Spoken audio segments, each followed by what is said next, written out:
What it do? What it do? What it do? Who? How you feeling? How you feeling? I feel good. I can't complain whatsoever. Yeah.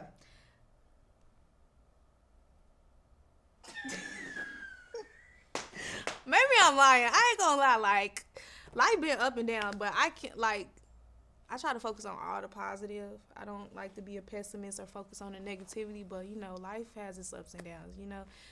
It is what it is. So it's kind of neutral. I'm feeling neutral. I feel like that's how you should live life, though. Like, what's your take on people that are just trying to be constantly positive all the time? You shouldn't try. You should just do it. Because if you try, you're not. And it's just like, you don't get nothing from being negative, but more hardship. Like, I try to tell myself, keep my mind on a higher image versus a lower concern, because it's like, if you continuously focus on the negatives, that's what you're going to get. Like, you ever wonder why a negative person that's just what their life is. They're pessimists, they're poor, they don't have nothing going on, versus the happiest people receive all the joy, all the riches, all the success, etc. Do you feel like you're doing what you're supposed to be doing?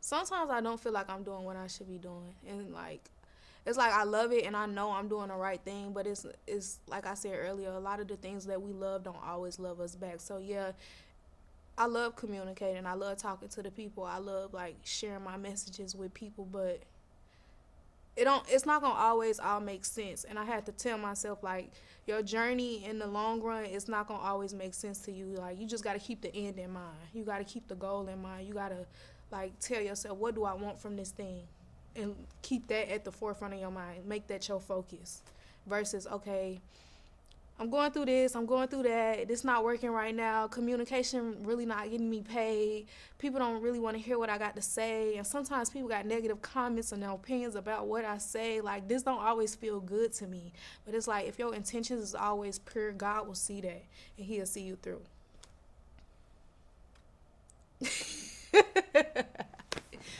You proud? Yeah.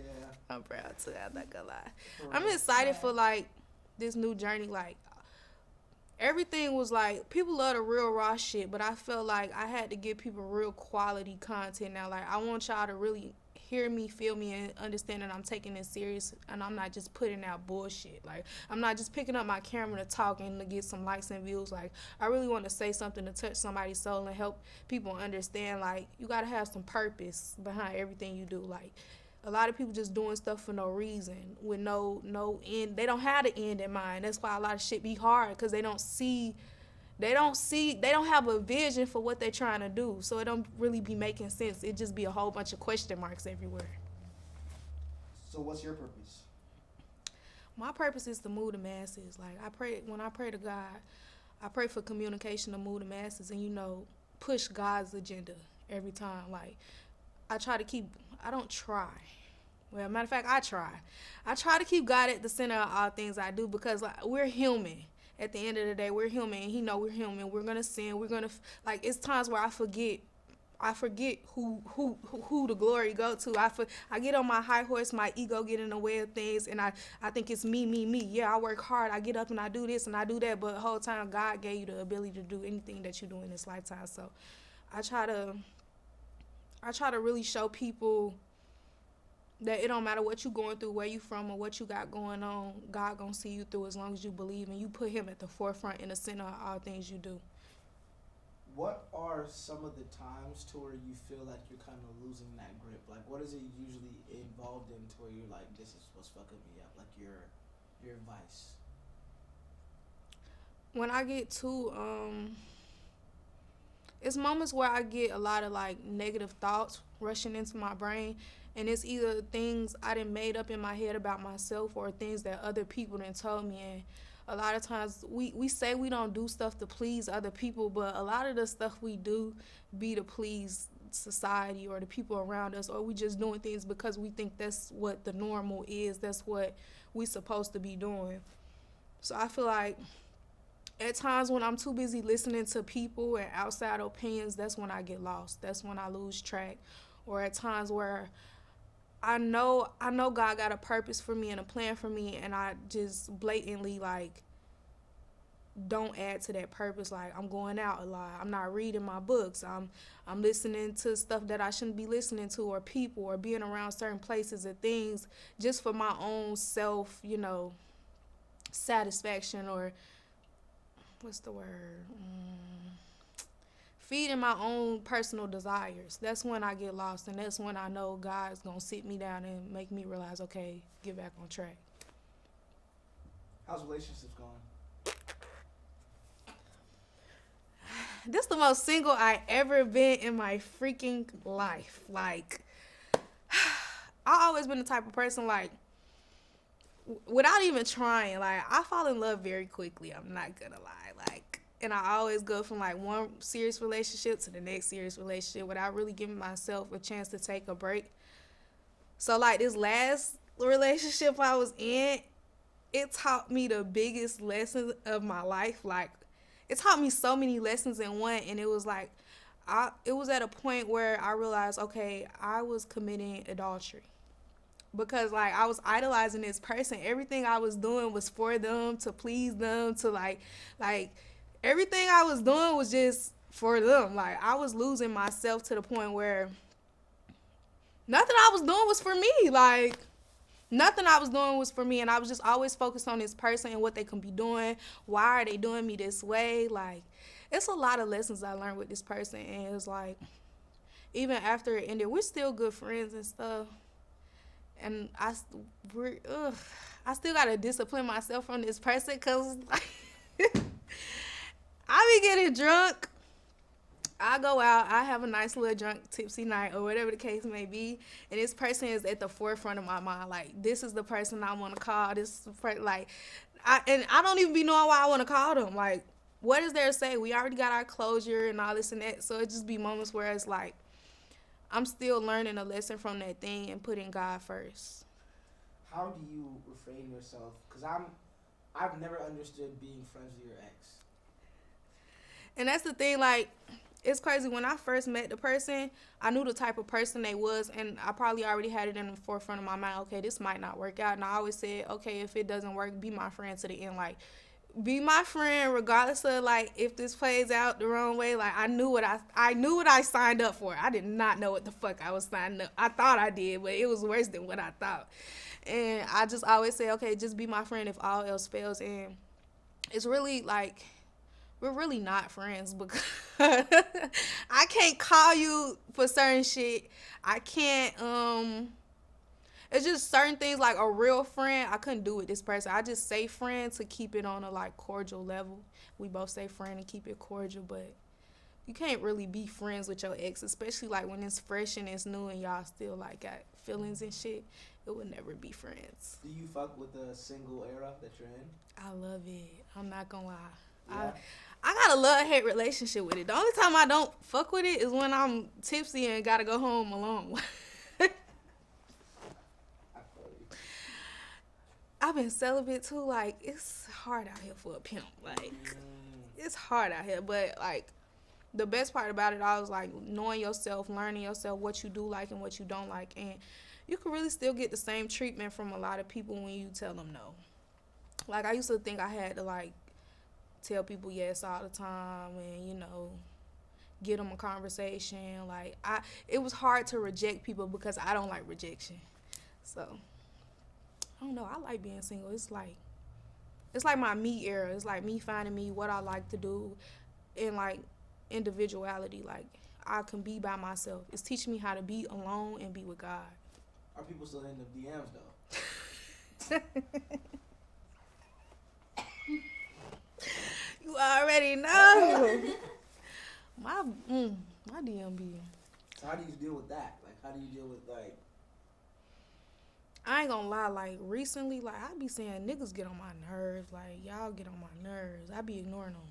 Like, it depends. It really depends on the person. I pick and choose. I'm not gonna lie, we all pick and choose. Like, if you got a little oomph to you, you got a little I might respond, but I'm in the age where I just know I'm not taking nothing serious right now. Like, nothing or nobody. I feel that. Sorry. So, I want to kind of go way back before, like, anything really started to pop off. How did you know that poetry and public speaking and speaking in general was your gift? I didn't. I didn't. It just came like it just started coming. It started like my first poem was about quitting soccer. I played soccer in college, Oh shit. and yeah, everybody say that like nobody nobody knew that I played soccer, but yeah, in high school, like I feel like everybody' dream is like to go off and play their sport in college. Like if you don't go and play your sport, that means you wasn't five. So like towards the end, like and then I was 2020 era, we didn't get no graduation. Like they cut our season short. It was just over with. So I was like, okay, I want to go. Like that was my big goal to go play. And the JUCO called me, and I was like, okay, yeah, I don't give a fuck. I just want to go play somewhere nice. So I went to this JUCO, played there. That's when I started learning myself a little more. I have a bad attitude problem.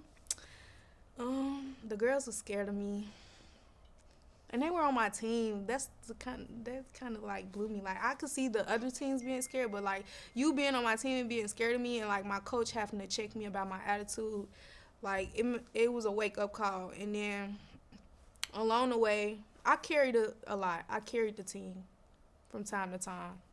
As far as like on the back end, I played defense, and when I broke my leg, it made me realize how much they did care about me despite my attitude, and like that added to my attitude. Like breaking your leg is a very like breaking any bone in your body is a emotional triumph. Like you have to deal with like so many different emotions, and it was just like a lonely era for me. So I broke my leg.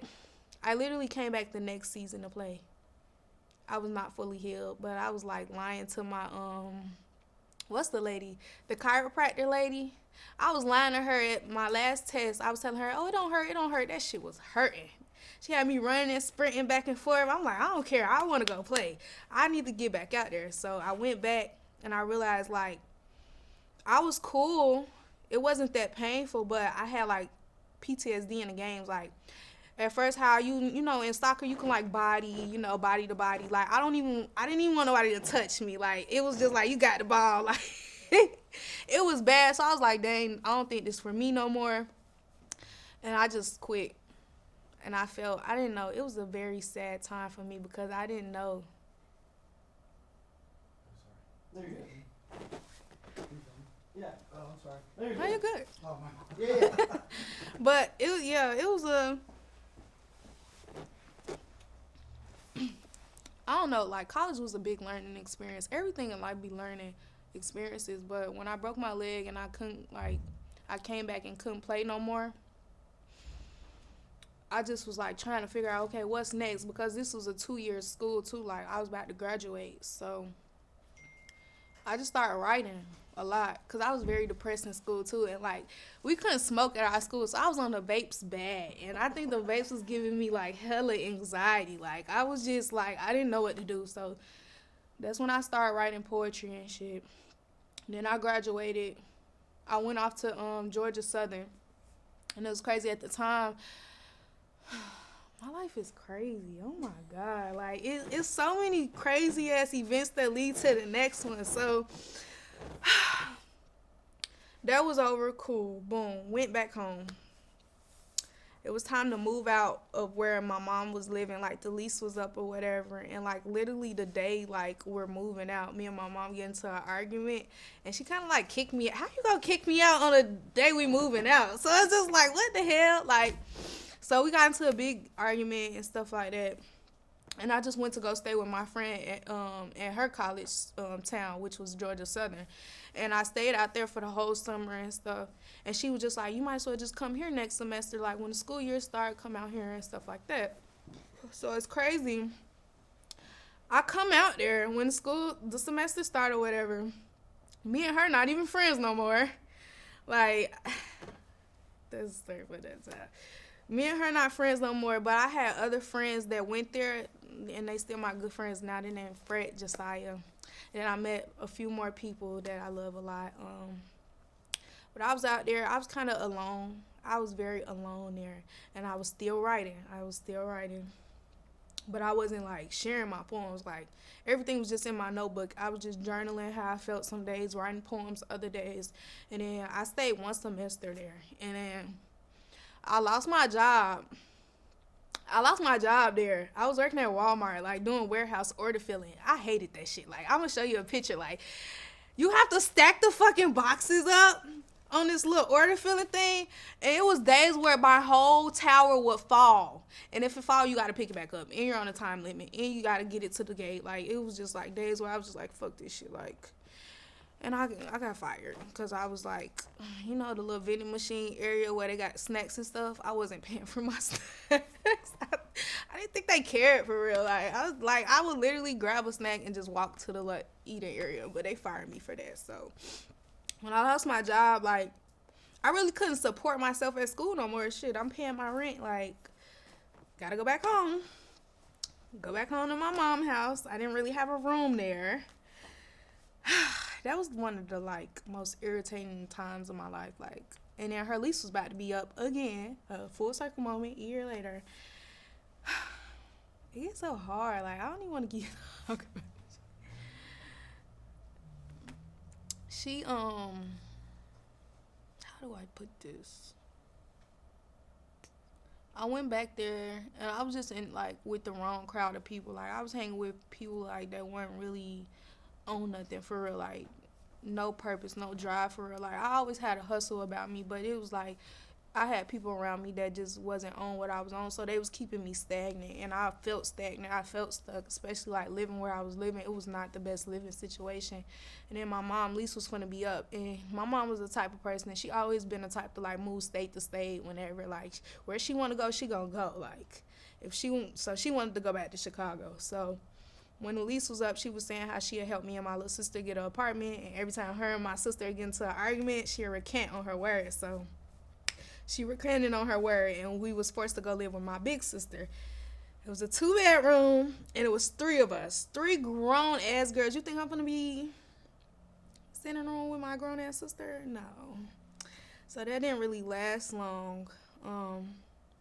That's when I started really posting my poetry videos, and that's when I started praying more and getting closer to God. So I feel like God led a lot of the stuff that I was doing because I was just praying more and posting more. And I finally met somebody, and I started living with them. Wasn't the best situation. I started praying even more. praying. I didn't have a car. I didn't have my own way to work. Like, it was bad. It was bad.